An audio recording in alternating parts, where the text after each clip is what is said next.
Comment comptabiliser le décompte de la TVA? Périodiquement, une entreprise est obligée de régulariser sa TVA. Il s'agit soit d'une dette fiscale comptabilisée par le compte TVA à payer, ou bien d'une créance fiscale comptabilisée par le compte TVA à recevoir. Afin de déterminer s'il s'agit d'une dette ou d'une créance fiscale, il suffit de comparer le solde de la TVA en aval par rapport au solde de la TVA en amont.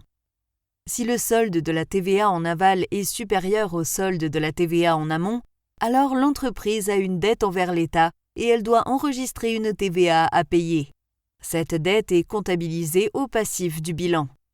Par contre, si le solde de la TVA en aval est inférieur au solde de la TVA en amont, alors l'entreprise a dans ce cas une créance envers l'État et on enregistre une TVA à recevoir.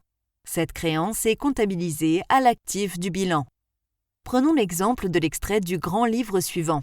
La première écriture indique une TVA en amont de 102 €, tandis que la deuxième indique une TVA en aval de 170 €.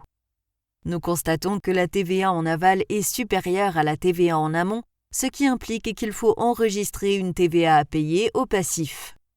Pour la régularisation, il suffit de solder le compte TVA en amont en créditant ce compte de 102 € et en débitant le compte TVA à payer également de 102 €.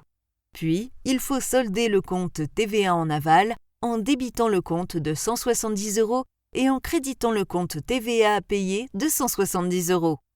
Finalement, les deux comptes TVA en amont et en aval sont soldés et nous constatons que le compte TVA à payer présente un solde créditeur de 68 €.